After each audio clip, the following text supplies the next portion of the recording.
예, 오늘 우리가 살펴볼 말씀은요, 창세기 26장, 본문은 22절부터 25절까지입니다. 그러나, 2주 전에 제가 설교할 때 창세기 26장 16절까지 제가 살펴보았거든요.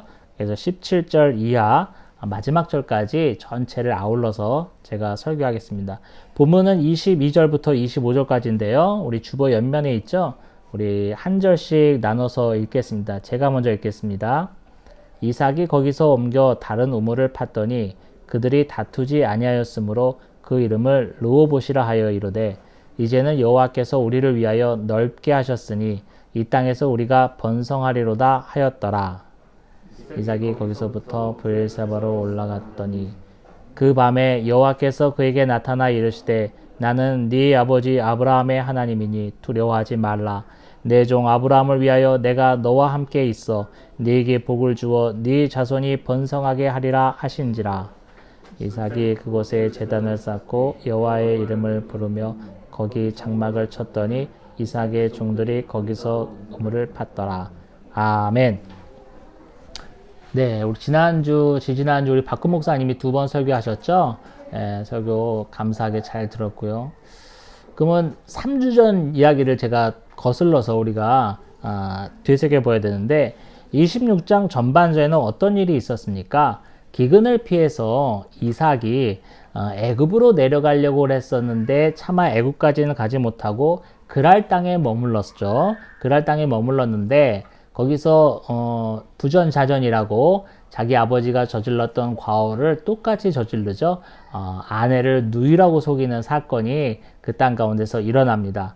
우여곡절 끝에 그랄 왕 아비멜렉이 이제 알아차리고 너 어찌하려 그랬냐 하면서 호통을 치면서 그 다음에 또 이삭을 후대해서 많은 재산과 가축을 갖게 되었다. 이러면서 이제 본문이 끝났어요. 그 다음 이야기를 우리가 살펴보도록 하겠습니다.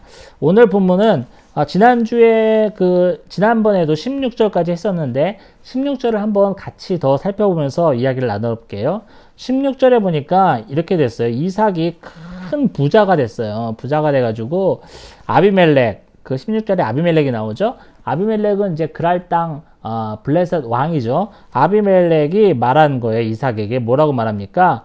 네가 우리보다 크게 강성한즉 우리를 떠나라 이러면. 그래도 한 나라의 왕인데 그랄 왕이 아비멜렉이 이삭에게 네가 너무 강성해졌으니까 우리를 떠나라고 막 얘기합니다. 근데 여기서 우리가 주의할 게 있어요. 뭐냐면 강성한즉 이런 말, 강성하다라는 말이 나와 있는데 이 말이 또 어디서 쓰였냐면요. 출애굽기 1장 7절에 보면 요셉을 알지 못하는 바로의 왕들이 계속 들어서면서 이스라엘 백성들이 이제 시대를 지나면서 많은 자손을 얻게 되잖아요. 그러면서 1장 7절에 보면 이렇게 나와 있어요. 이스라엘 백성이 번성하고 수가 많아지고 강해짐으로 이런 말이 나와 있어요. 거기서 바로 왕이 이스라엘의 수가 너무 번성하니까 수가 많아지고 강해졌기 때문에 어떤 일이 벌어졌죠? 우리가 아는 것처럼 이스라엘 백성을 이제 핍박하기 시작했잖아요. 요셉을 알지 못하는 바로 왕이 계속 들어섬으로써 얘들을 그냥 놔두면 안 되겠다 그러면서 엄청 노역을 시키고 그랬는데도 어떻게 됐어요? 더 자손이 번성하고 이런 일이 벌어지면서 이제 모세의 출애굽 이야기가 펼쳐지는데 여기서 수가 많고 번성하고 강한즉 강하다라는 말이 나오는데 그 강하다라는 그 단어가 바로 여기서도 쓰인 거예요. 여기서도 쓰인 거서 이삭의 식솔들이 얼마나 많은지 얼마나 큰지 우리가 알 수 없지만 그래도 한 나라의 왕인 그랄 왕이 견제하고 그랄 왕이 위협을 느낄 정도로 큰 세력을 갖게 되었다는 것을 알 수 있어요. 또 어떤 학자는 이런 얘기를 합니다. 뭐냐면 이것은 이삭 가게, 이삭 가족만 얘기하는 것이 아니라 그때 당시에는 전체적으로 기근이 들었기 때문에 이삭처럼 기근을 피해서 그랄 땅으로 온 이주민들이 나그네들이 많았을 텐데 그 나그네들의 집단을 대표한 이삭이 수가 커져서 그렇게 말한 거 아니냐 이렇게 보는 학자도 있는데 뭔지는 모르겠어요. 정확히 뭔지 모르겠지만 아무튼 이삭이 엄청 큰 세력을 얻게 되었으면 우리가 알 수 있죠. 자, 그래서 이제 나가라 그러는 거예요.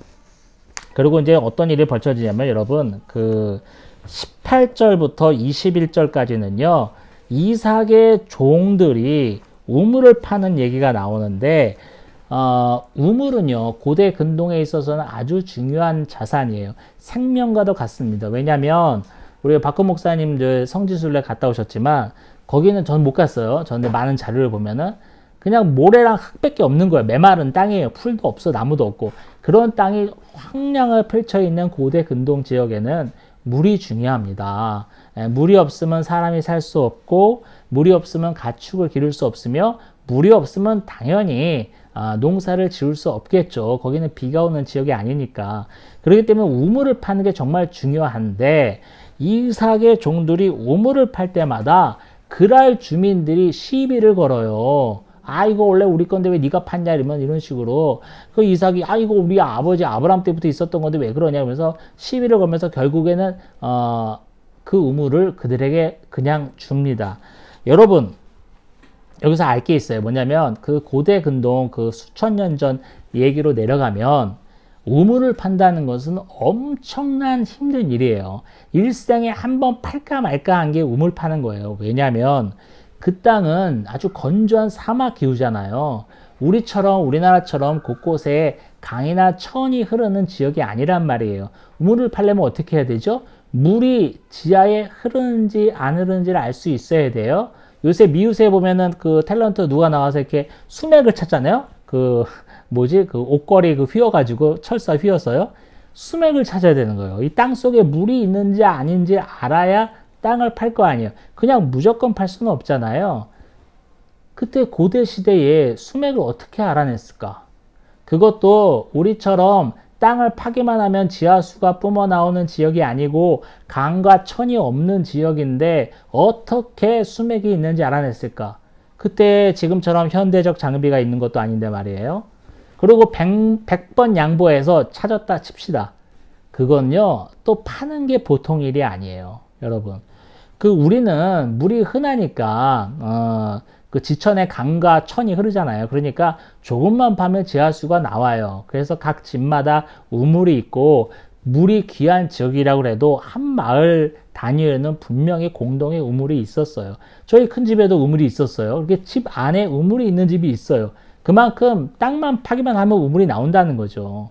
근데 건조 사막 지역에 우물을 판다는 것은요, 우리처럼 뭐 10m 파고 11m 파고 13m 파서 물이 나오는 정도가 아니에요. 문헌을 보니까 100m 이상을 파야 물이 나온다고 그래요. 수맥을 찾는 것도 어려운데 수맥을 찾았다고 해도 100m 이상을 파 들어가야 된다는 거예요.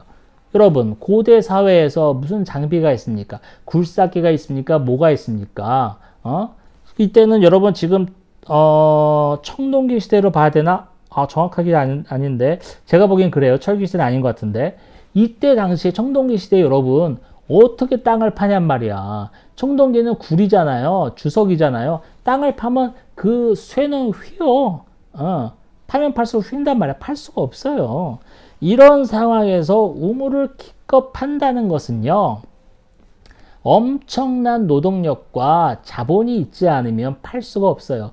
이삭이 엄청난 부유한 사람이라는 걸 알 수 있죠. 한번 팠어요. 팠더니만 그 주민들이 또 시비를 걸어서 막 뺏어가려고 그러는 거예요. 그러니까 이삭은 아무 소리 없이 또 그 우물을 줍니다. 두 번째 우물을 팠어요. 두 번째 우물도 또 시비를 걸어요. 그러나 아무 소리 없이 줍니다. 이 두 우물의 이름이 에색과 신나라고 18절부터 21절까지 그 이야기가 나옵니다. 그러니까 일생에 한번 팔까 말까한, 그리고 엄청난 자본과 노동력이 필요해서 아무나 우물을 팔 수 없는 그런 거라는 것을 우리가 배경 지식으로 알면 좋겠어요. 그냥 뭐 이게 두 절에 걸쳐서 우물 팠다가 뺏겼다 우물 탔 뺏겼다니까 아이 그랬나 보다 이렇게 생각하지 마시고 이 배경 지식을 알아야 됩니다. 이거를 판 거를 그대로 아무 소리 없이 내줍니다. 원주민의 입장에서는, 그랄 사람의 입장에서는 배 아픈 거예요. 이거 어디서 굴러온 개벽닭인지 모르겠는데 지금 기근이 들었다고 자기 나라 떠나서 지금 들어온 거잖아요. 지금 떠돌이 나그네 신세로 들어왔는데 어느 날 갑자기 자기네 왕 아비멜렉이 막 호의를 베푸면서 뭐 땅 주고 뭐 주고 하니까 그 호의를 베푼 것까지는 좋았는데 뭐예요? 준 거는 조금인데 수확이 100배를 얻었다라고 우리 지난 시간에 배웠죠? 예. 뭐예요? 여호와께서 복을 주심으로 이런 표현이 있었습니다. 12절에 있었네요. 여호와께서 복을 주심으로 이삭이 하는 것마다 잘 돼. 하는 것마다 소출이 많아요. 치는 양마다 새끼를 잔뜩 낳습니다. 배 아픈 거예요. 못 보는 거예요. 못 보지. 나 같아도 못 보지, 여러분. 그래서 유대인들이 핍박받는 거 아닙니까? 유대인들이 왜 세계사적으로 각 현지에서 핍박을 받냐면은 유대인들은 떠돌아다녔잖아요. 디아스포라가 됐잖아요. 전 세계 흩어져 떠돌아다니니까 그들에게는 땅이 없어요. 그들에게는 뭐가 없단, 자본이 없단 말이에요. 터전이 없단 말이에요. 그때 당시에는 이제 땅이 터전인데, 그래서 이들이 할 수 있는 게 뭐였죠? 주로 고리 대금업을 했어요. 돈 빌려줘서 이자를 받아서 또 돈을 버는 거, 또 은행업을 많이 했어요. 그래서 유대인들이 땅이 없어도 할 수 있는 거, 뭐 처음에는 뭐 조그만 장사를 했겠죠. 조그만 장사를 하면서 돈이 생기기 시작하면 그 돈으로 돈 장사를 했단 말이야. 그리고 그걸로 은행업을 발전시켰단 말이에요. 그랬더니 막 이게 처음에는 막 거지 새끼처럼 돌아다니다가 어느 날 뭐 몇백 년 지나니까 유대인들이 그 땅의 터전에 엄청난 부를 쟁취하게 됐어요. 그러면 그곳 나라 사람들이 유대인들이 좋게 보일까? 안 좋게 보이지. 어디서 들어온 개벽닭인데 어느 날 갑자기 이렇게 된 거예요. 나보다 잘 살아. 우리는 여기 원주민인데 싫어하는 거예요. 시기 질투하는 거예요. 더 플러스 유대인들이 고리대검하면서 또 악랄하게 또 이자를 걷어내고 또 사람을 또 이렇게 못 살게 구는 일들도 많이 있었답니다. 그렇듯 현지인들에게는 그 이주민들이 왔는데 더 잘 살게 되는 꼴을 보기 힘든 거예요. 오늘 본문도 그런 거예요. 그러면서 우물 2개 팠다고 했잖아요. 에색 우물 팔 때도 빼앗아 가지고 가고, 또 신나 우물을 팔 때도 빼앗아 가지고 가고. 이삭은 아무 저항 없이 그냥 줍니다. 자, 그래서 이제 또 우물을 이제 2번 뺏긴 다음에요. 22절 보니까 이삭이 자리를 조금 옮겨서 3번째 우물을 팝니다. 3번째 우물을 팠는데 이상해요. 주민들이 시비를 안 걸어. 다툼을 안 걸어. 이것도 달라고 얘기 안 해. 야, 우리 땅에서 팠으니까 우리 거잖아. 이런 말 안 한단 말이에요. 그래서 다툼이 없었어요. 3번째 우물부터는. 그래서 다툼이 없었다라는 뜻을 갖고 있는 르흐봇이라는 이름을 그 우물에 붙입니다. 왜 다툼이 없었을까? 아마 지쳤을지도 모르겠어요. 이거 우물 한번 파는 게 엄청난 작업이라 생각했잖아요. 2번이나 뺏었는데 3번째 뺏어봤자 얘가 또 파면 또 우물이 나올 것이다 라는 생각을 했을지도 몰라요.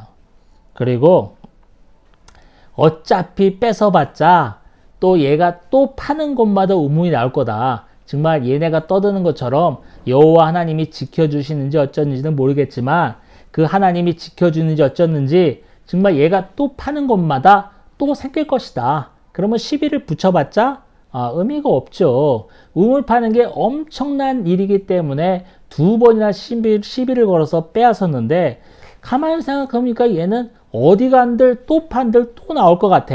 그러니까 어떻게 돼요? 대꾸를 안 하는 거죠. 맞장구를 안 치는 거예요. 시비를 안 거는 겁니다. 그래서 그 이삭이 그 우물을 르흐봇이라는, 다툼이 없었다, 싸움이 없었다는 의미를 갖고 있는 르흐봇이라는 이름을 가지고 이름을 붙입니다. 자, 그리고 이제 이삭이 23절이에요. 23절 보니까 이삭이 이제 그랄 땅에서 떠나 브엘세바로 올라갔다고 나와 있습니다. 브엘세바는 이삭이 원래 살고 있던 곳이에요. 그리고 기근을 피해서 애굽으로 가는 길목에 있는 그랄 땅으로 왔다고 그러는데 브엘세바는 애굽 땅으로 내려가는 방향이 아니라 가나안 땅으로 올라가는 방향이에요. 가나안 땅과 더 가까워졌음을 우리가 알 수 있습니다.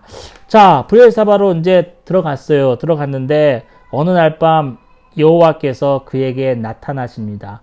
신현하신다는 말을 하는데요. 신이 나타났다는 말이 신현이죠. 신현하시는데 뭐라고 그래요?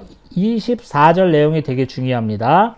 24절에 하나님이 나타나셔서 이삭에게 축복하시는데 제가 한번 읽어볼게요. 나는 네 아버지 아브라함의 하나님이니 두려워하지 말라. 내 종 아브라함을 위하여 내가 너와 함께 있어 네게 복을 주어 네 자손이 번성하게 하리라 하신지라. 자, 하나님께서 브엘사바로 이주한 이삭에게 나타나셔서 하시는 말씀이 세 가지로 압축됩니다. 첫 번째는 뭐냐면요.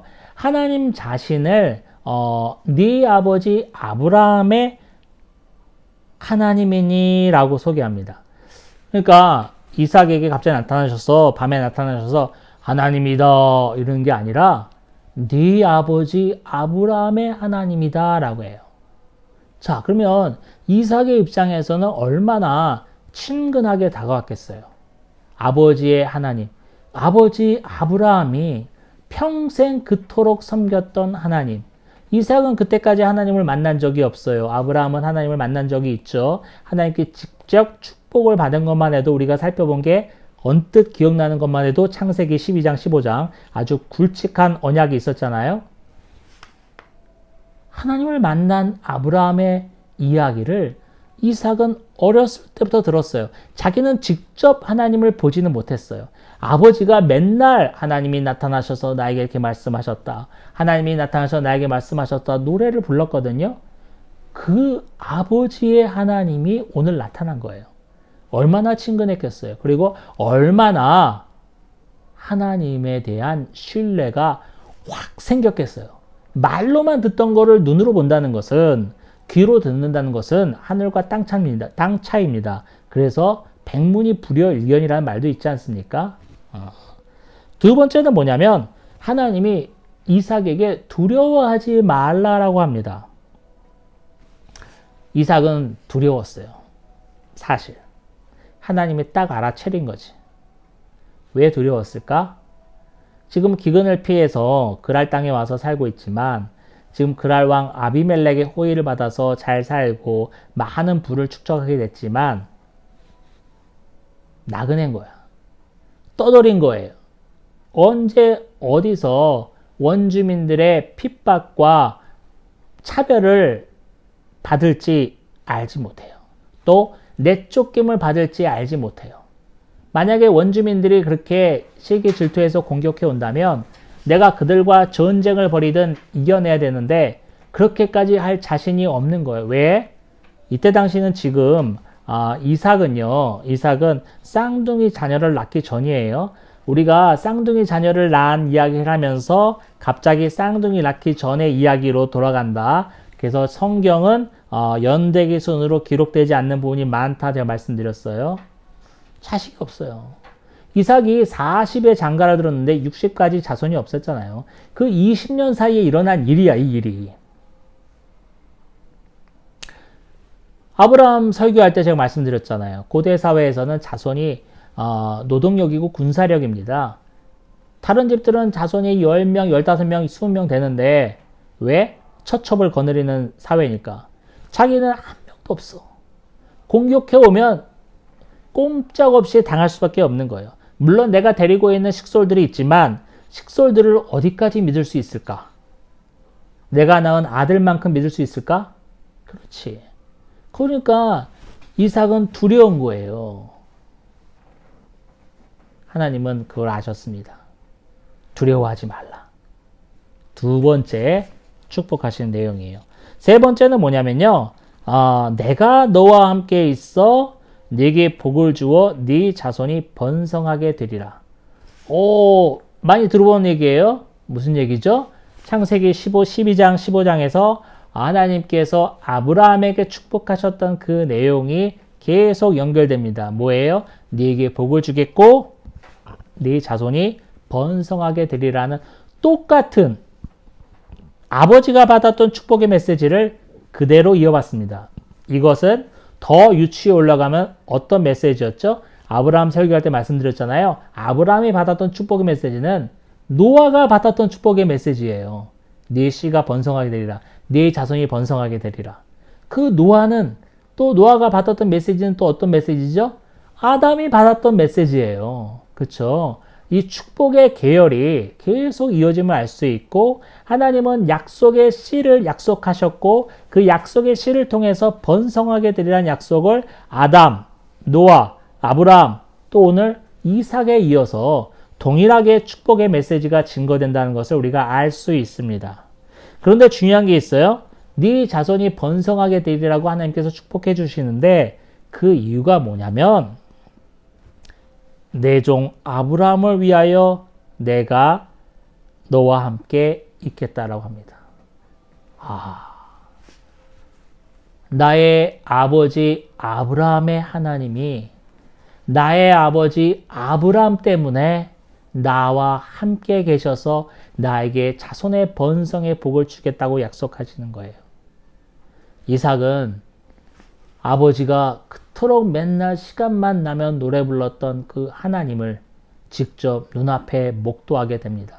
그 음성을 듣게 됩니다. 내 아버지 하나님이 오늘 나에게 나타나셨구나.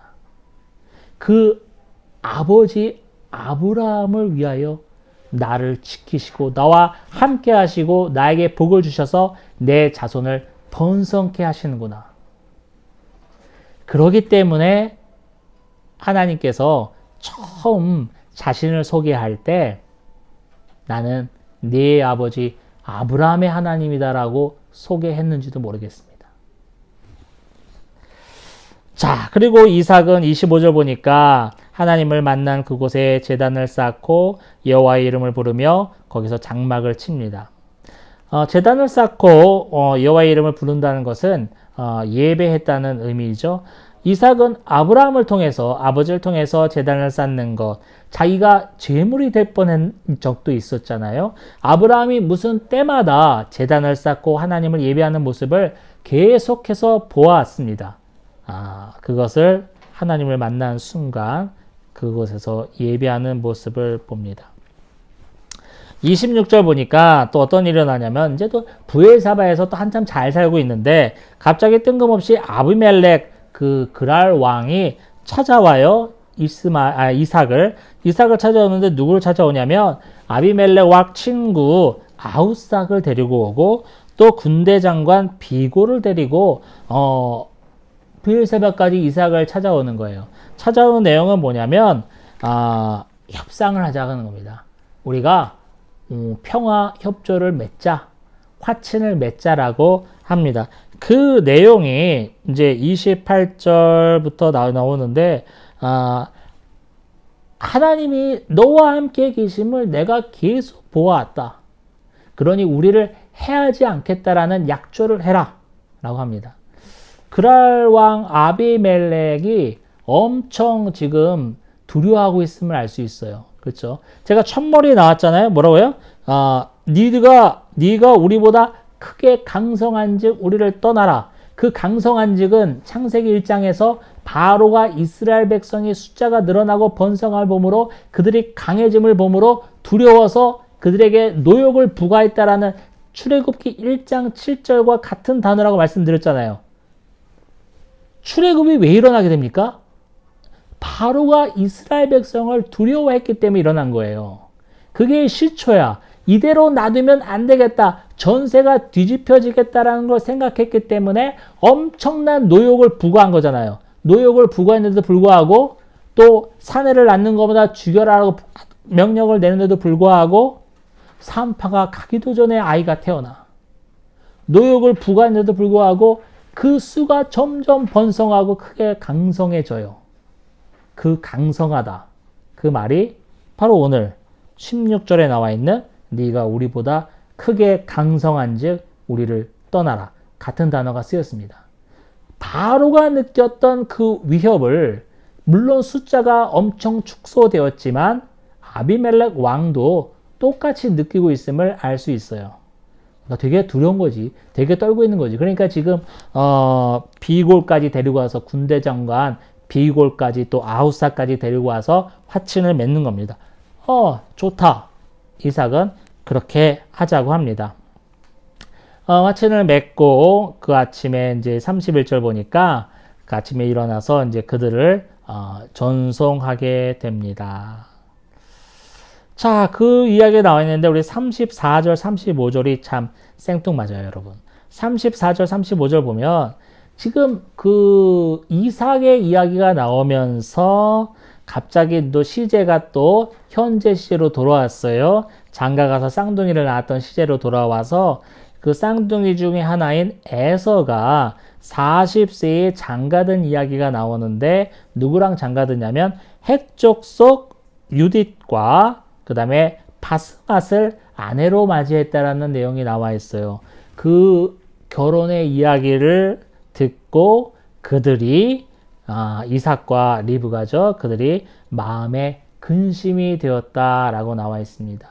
에서는 두 가지 실수를 해요. 뭐냐면 결혼을 하는데 부모의 허락을 구하지 않습니다. 부모가 전혀 관여하지 않은 결혼을 자기 마음대로 하게 되고 또 헷족속과 결혼을 하면서 신앙과 또 약속의 씨의 혈통을 좀 뭐랄까요, 그 명예를 더럽히는 그런 죄를 범하게 됩니다. 아버지와는 되게 대조적이죠. 아버지 이삭은 장가들 때 어떻게 했어요? 아브라함이 믿을 만한 종 엘리에셀로 추정되는데 믿을 만한 종을 800km나 떨어져 있는 자기의 고향 갈대우 우르 지방까지 보내서 여차여차한 과정을 통해서 리브가를 며느리로 삼았잖아요. 그 아버지와는 대조적으로 자신의 혈통 또 자신의 신앙과는 상관이 없는 오히려 그거와 대적되는 여인을 결혼한다는 내용이 나와 있습니다. 오늘 본문은 여기까지예요. 근데 제가 오늘 본문을 통해서 생각해 볼 것이 있습니다. 바로 뭐냐면 오늘 제목을 제가 뭐라고 했어요? 미련 곰탱이라고 제가 정했습니다. 이삭은 미련 곰탱이였어요. 아까 말씀드렸죠? 우물 한 번 파는 거는 엄청난 얘기입니다. 그냥 뭐 땅을 판다고 우물 나오는 게 아니니까 그렇게 온갖 돈과 노력을 들여서 우물을 판 것을 원주민들이 달라고 빼앗는다고 그대로 줍니다. 그것도 한 번도 아니고 두 번이나 그렇게 해요. 오늘 본문에 보면 아무 말도 없어요. 아무 저항도 없어요. 아마 이삭의 종들은 오히려 투덜거렸을지도 모릅니다. 아니 주인님 기껏 판 걸 왜 줍니까? 우리가 그냥 싸워서 지킵시다 라고 말한 종들도 있었을지도 몰라요. 하지만 이삭은 아무 저항도 없이 그냥 그렇게 어렵게 판 걸 그대로 줍니다. 또 판 걸 그대로 줍니다. 이게 바로 여러분 나그네의 서름이에요. 이게 이방인의 서름이에요. 이삭이 가나안 땅이었다면 이랬을까? 아니에요. 남의 땅에 살고 있기 때문에 그 땅 주민들이 시비를 걸면 내가 저항할 수 없는 거예요. 내가 어떻게 할 수가 없는 거예요. 이삭은 그냥 그대로 줍니다. 아마 아비멜렉이 경계할 정도면은 이삭에게는 엄청난 세력이 있었을 텐데도 불구하고 아무런 저항이 없이 그대로 줍니다. 미련 곰탱이에요. 예. 그것도 두 번씩이나. 그냥 줍니다. 하나님은 이것을 높이 보셨을 것 같아요. 그들과 대적하지 않고 싸우지 않고 그들에게 그대로 순순히 물려주는 이삭을 하나님은 축복하십니다. 축복의 내용 나와 있잖아요. 뒤에 나와 있잖아요. 아브라함을 위하여 내가 너를 번성하게 한다. 그렇죠? 이런 엄청난 축복을 받는 거예요. 코로나 상황 속에서 많은 어려움을 겪고 있는 가정들이 있습니다. 어떻게 위로의 말씀을 드려야 할지 모를 정도로 힘든 시간을 보내고 있어요. 여러분, 이 세상은 우리를 알아주지 않지만, 이 세상은 우리를 인정하지 않지만 하나님의 축복을 바라봅시다. 하나님의 눈동자가 우리를 떠나지 않고 있음을 명심하십시다. 지금 이 순간 정말 죽을 것 같고 하는 것도 다 안 되고 정말 먹고 살 게 막막한 가정들이 정말 많을 거예요. 여러분, 하나님의 눈동자가 저와 여러분을 떠나지 않고 있습니다. 이삭을 계속 바라보았잖아요. 파는 것마다 뺏기는 이삭, 파는 것마다 뺏기는 도망치는 이삭을 하나님은 계속 바라보고 있었어요. 그럼 하나님 그때 뺏길 때 나타나서 확 그냥 도로 빼앗을 수 있는 능력을 발휘해 주시죠. 그건 우리 생각이에요. 하나님의 방법과 뜻은, 시간은 아무도 알 수 없습니다. 이삭이 그런 어려움을 겪고 나중에 브엘세바에서 하나님을 만나고 하나님께 직접 축복을 받은 것처럼 우리의 삶 가운데서도 어려운 일이 정말 많이 있어요.